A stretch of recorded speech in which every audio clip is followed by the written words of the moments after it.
औज़ुबिल्लाहिमिनश्शैतानिर्रजीम बिस्मिल्लाहिर्रहमानिर्रहीम। नाज़रीन अस्सलाम वालेकुम। आज मैं जेलम पुल से गुज़र रहा था तो मुझे कुछ तारीख़ी ख़यालात जो है, कुछ तारीख़ी बातें जो वो याद आ गई। इस हवाले से वो मैं आपसे शेयर करता जाऊँ कि जेहलम दरिया की जो तारीख़ी अहमियत है, तारीख़ी वाक़यात जो है, उनमें से चंद एक जो है वो मैं आपसे शेयर करता हूँ।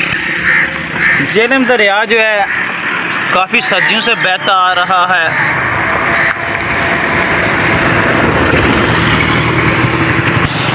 जब सिकंदर आज़म ने इस इलाके का रुख किया तो यहाँ पर जेहलम दरिया के मशरक़ी जानिब राजा पोरस मौजूद था।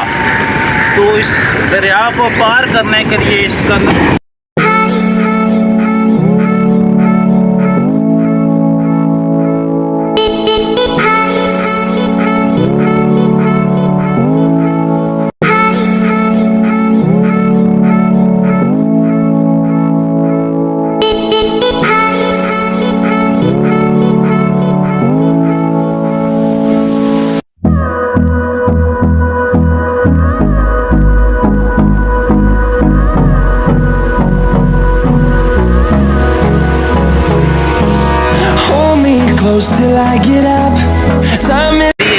आज़म को सबसे ज़्यादा नुकसान उठाना पड़ा।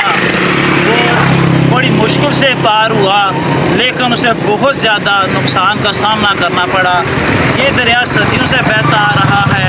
इतना नुकसान सिकंदर आज़म को यूनान से आते हुए यहाँ तक पहुँचने तक नहीं हुआ था, जितना नुकसान उसे इस दरिया को पार करने के लिए हुआ। क्योंकि राजा पोरस का जो इलाका है वो बिम्बर से लेकर कुरान तक मौजूद था। इसी के इलाके को कहते हैं। दरिया अपना रुख बदलता रहता है, लेकिन यहाँ पर उसके सबसे ज़्यादा नुकसान का सामना करना पड़ा।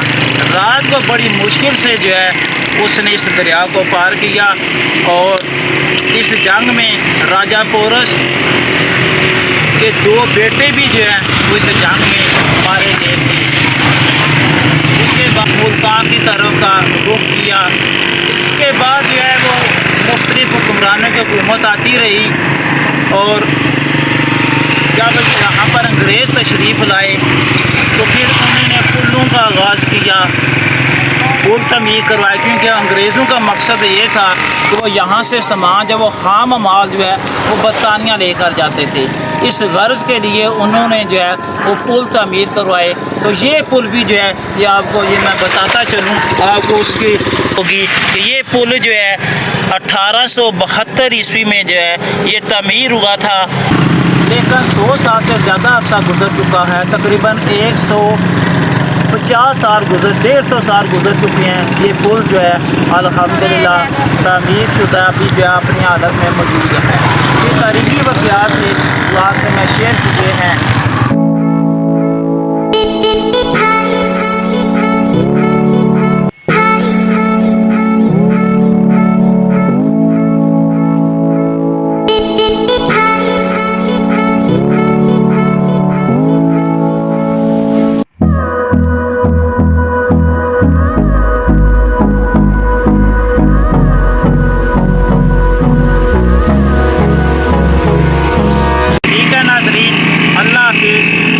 फिर मिलेंगे मज़ीद किसी वीडियो में इंशाअल्लाह ताला।